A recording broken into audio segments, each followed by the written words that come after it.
अस्सलाम वालेकुम दोस्तों, आज की इस वीडियो में हम आपको एक ऐसा वाक़या सुनाने वाले हैं जिसको सुनकर आपकी रूह कांप उठेगी। ये एक इबरतनाक सच्चा वाक़या है। तो चलिए शुरू करते हैं, लेकिन उससे पहले वीडियो को लाइक और चैनल को सब्सक्राइब जरूर कर दें। चलिए देखते हैं वीडियो। शाम का वक्त था। एक कब्रिस्तान में दो नौजवान खड़े कब्र की खुदाई करवा रहे थे। एक का नाम आसन और दूसरे का नाम जैन था। ये कब्र उनके दोस्त राशिद की थी। आसन राशिद का कजिन भी था और जबकि जैन उन दोनों का दोस्त था। एक हफ्ते बाद राशिद की शादी होनी थी, लेकिन खानदानी दुश्मनी की बिना पर राशिद का कत्ल कर दिया गया था। जिस घर में खुशियों का माहौल था, वहां गम की चादर बिछ गई। राशिद के माँ बाप तो जैसे जिंदा ही दफन कर दिए गए हों। उस घर पर तो जैसे कयामत ही टूट पड़ी थी। कब्र खोदने वाले ने कब्र की खुदाई मुकम्मल की और उन दोनों लड़कों से कहा कि ये लो बेटा, जब जनाजा आ जाए तो मुझे आवाज दे देना, मैं जरा अपनी झोपड़ी में आराम कर लेता हूँ। ये कहकर कब्र खोदने वाला चचा अपनी झोपड़ी की तरफ चल दिया। आसन ने कांपते हाथों से अपने घर फोन मिलाया और पूछने लगा कि मैयत आने में कितनी देर बाकी है, और ये कहकर रो दिया क्योंकि उन तीनों की आपस में बड़ी गहरी दोस्ती थी। आसन गम से निढाल था। दोनों कब्र के पास खड़े थे। जैसे जैसे शाम ढल रही थी, अंधेरा बढ़ता जा रहा था, लेकिन एक जैन था जो अपने ही ख्यालों में गुम था। आसन ने उसे बुलाया तो वो जैसे चौंक पड़ा। बोला, क्या रात के वक्त कब्रिस्तान में किस कदर खौफ आता होगा। ये मुर्दों की हिम्मत है जो यहाँ रहते हैं, वरना जिंदा इंसान तो खौफ से ही मर जाए।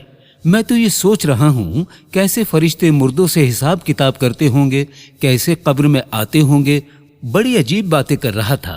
अचानक उसके मोबाइल पर एक बेल बजती है। वाइब्रेशन होता है। हाथों से मोबाइल छूटकर कब्र में जा गिरता है। आसन गुस्से से उसकी तरफ देखता है, लेकिन उसमें उसका कोई कसूर नहीं था। कहता है, मेरे हाथ से छूट गया, मेरे भाई जरा मदद तो करो, मैं अपना फोन उठा लाऊं। ये कहकर वो राशिद की कब्र में उतरा और अपना फोन उठाया, जो कि मिट्टी से भर चुका था। फिर आसन की मदद से वो बाहर निकल आया। उसके बाद आसन दूर एक पत्थर पर जाकर बैठ गया। अब दोनों राशिद की मैयत लाने का इंतजार करने लगे, मगर जैन के दिमाग में कुछ और ही चल रहा था। उस कब्र के पास कुछ सलेबे रखी हुई थी। जैन की नजर उन पर पड़ी और वो कहने लगा, आसन, क्या तुम ये सलेबे एक एक करके उठा सकते हो। आसन ने कहा, हाँ, मगर क्यों। तब जैन ने उससे कहा, थोड़ी देर के लिए राशिद की कब्र में जाऊंगा, तुम ऊपर रहना और ये सलेबे मेरे ऊपर रख देना। मैं देखना चाहता हूँ कि आखिर कब्र में क्या होता है, और जब इंसान के ऊपर सलेबे रख दी जाती हैं तो क्या माहौल होता है। आसन का उसकी बात सुनकर खौफ के मारे बुरा हाल हो गया। उसे डांटने लगा, तुम्हें यहाँ भी शरारत की सूझ रही है, तुम्हें डर नहीं लगता। और अगर इतनी देर में जनाजा आ गया तो सब क्या सोचेंगे। अपने दोस्त की कब्र से मजाक कर रहा था। ना बाबा ना, मैं तुम्हारी कोई मदद नहीं करूंगा। जैन ने उसे मनाना शुरू किया। बस कुछ ही देर की बात है। आसन ने उसे लाख मना किया, लेकिन जैन भी कहाँ बाज आने वाला था। कहने लगा, अच्छा, मेरी ये आखिरी शरारत होगी, उसके बाद कभी शरारत नहीं करूंगा, फिर तुम मेरी शरारतों को याद करोगे। जैन के मनाने पर आसन मान गया और जैन बिल्कुल बेखौफ होकर राशिद की कब्र में उतर गया और अंदर बैठ गया। उसके बाद एक एक करके आसन ने सलेबे रखना शुरू कर दी। कहा, तुम्हारे ऊपर मिट्टी भी डाल दूं क्या। जैन ने मुस्कुराते हुए कहा, डाल दो मेरे भाई, इजाजत है। उसके बाद आसन ने चौथी सलेब कब्र पर रख दी और दूर जाकर बैठ गया। खौफ के मारे उसका बुरा हाल था कि कहीं जनाजा लेकर लोग आ गए तो क्या होगा। वो ये सोचकर एकदम उठा, कब्र के नजदीक गया और जैन को मैसेज किया और कहा, कहो तो अब उठा लूं सलेबे। लेकिन जवाब ना आया। कुछ देर इंतजार करने के बाद उसने फिर मैसेज किया, लेकिन फिर कोई जवाब नहीं आया।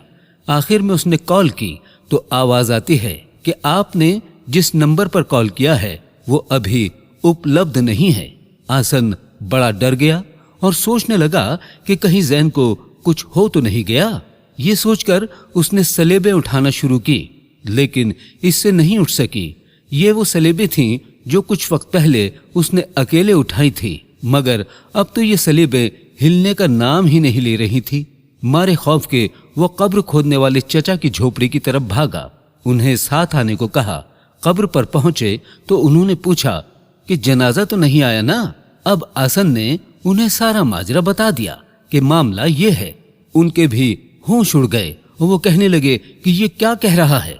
खैर, दोनों ने मिलकर जब उठाया तो भी उनकी लाख कोशिशों के बावजूद भी सलेबे ना उठ सकी। आसन ने अपने भाई को कॉल मिलाया, उसे सारी बात बता दी और उसके भाई ने ये बात सुन ली तो फौरन कब्रिस्तान की तरफ आ पड़ा। जब तक आसन का रो रो कर बुरा हाल हो चुका था और वो बेहोश हो चुका था।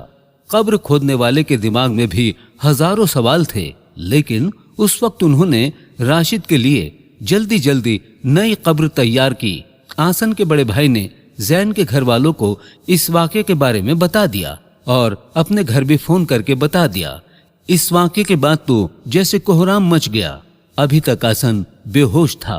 जैन के घर वालों के दिमाग में कई सवाल थे कि कहीं आसन ने जैन को मार तो नहीं दिया, लेकिन ये बातें तो तब दुरुस्त साबित हो सकती थीं जबकि उसकी कब्र को खोला जा सकता था।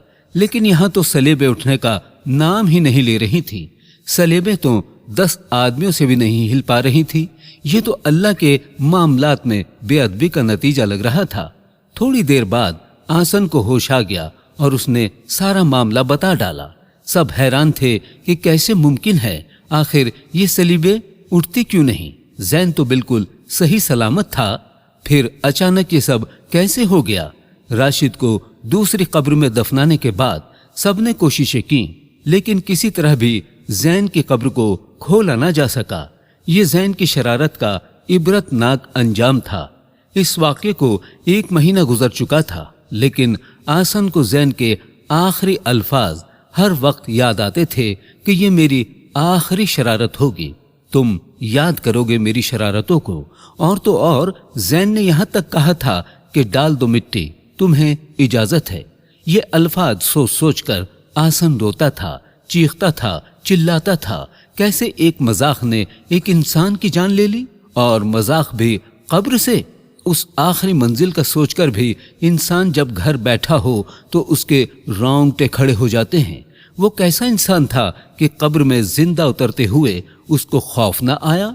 दरअसल कब्र दुनिया के पर्दे का एक दूसरा नाम है, और अगर उसे ही बेपर्दा करने की कोशिश की जाए तो अंजाम कैसे अच्छा हो सकता है।